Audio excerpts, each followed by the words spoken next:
This news update is brought to you by... Hi, I'm Red Plastic Bag. Anyone who knows me knows I don't like cold.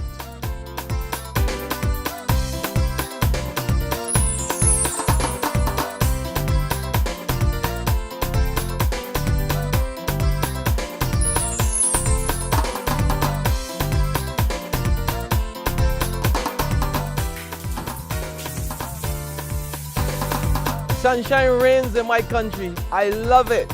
Get your sun power.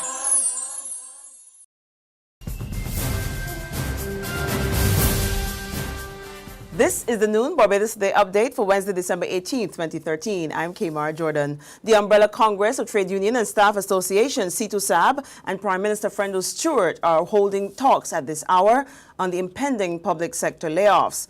The C2SAB is expected to present counter-proposals during the talks. Ryan Jilts reports now from government headquarters, where the meeting is in progress. From around 10 this morning, members of the Congress of Trade Unions and Staff Associations of Barbados, C2SAB, they've been meeting here at government headquarters on the street with the Minister of Finance and Economic Affairs, Chris Sinclair, and we believe the Prime Minister, Frendo Stewart. No word as yet as to what is on the agenda, but as you said, Kamar, a hot topic is believed to be the announcement made by the Finance Minister that 3,000 public sector employees will be going home starting January 15th next year. You may also recall that when the Minister of Finance, Chris Sinclair, made that statement from the floor of Parliament, C2SAB had been holding a meeting at that same time, and upon emerging from that session, which was held at the NUPW headquarters, and getting the news of what was said, C2SAB President Cedric Murrell had also noted that they were disappointed that they had not been informed beforehand. Reporting here from government headquarters on Bay Street for Barbados Today, I'm Ryan Jones. Thanks, Ryan. Well, meantime, the Caribbean's loan credit rating agency is backing the belt-tightening measures announced by the government. CEO of the Trinidad-based CARICRIS, Wayne Das, says the writing was on the wall for some time, and now it's a matter of waiting to see if the initiatives work. We note the recent announcements of the layoffs and so on, and the effective wage freeze, which I think really, absolutely necessary steps in order to arrest the decline in the fiscal performance. So that is a good announcement. Of course, we have to see it actually implemented, and see the impact of it on the rest of the on the country as a whole. Yesterday, the agency lowered its credit rating for Barbados by 2 notches. It said this was due to higher than expected fiscal deficits, high and rising debt levels, and increasing debt servicing costs. Well, despite the bad news, though, the Caribbean Development Bank is projecting growth for all its borrowing member countries, including Barbados. President Dr. Warren Smith says while this will be minimal, it's still an improvement. What we're going to see next year is the result of 2 things.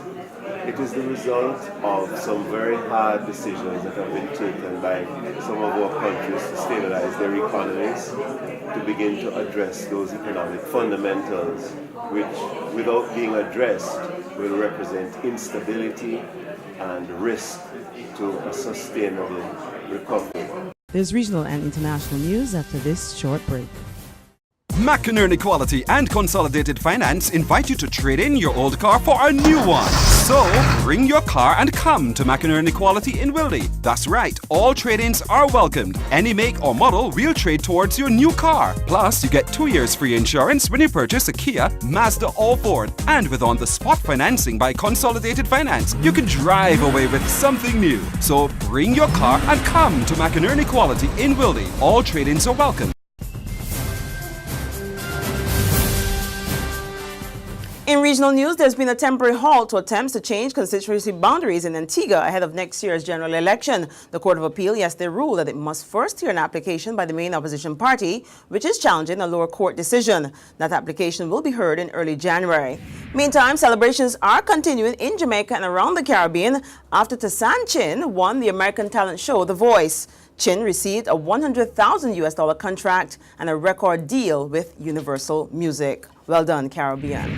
Internationally now, Egypt's ousted president has been charged. He's accused of forming an alliance with the Palestinian militant group Hamas and Lebanon's Hezbollah.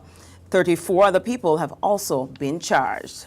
And that's our noon update. Join us again at 6 p.m. In the meantime, log on to www.barbadostoday.bb for more news and sports, or subscribe to our e-paper, or like us on Facebook. I'm Kmar Jordan. Have a great afternoon.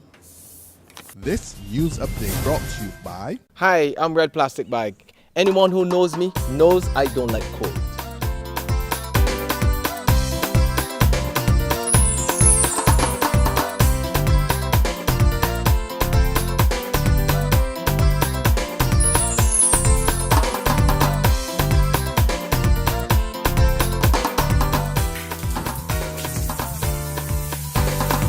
Sunshine reigns in my country. I love it.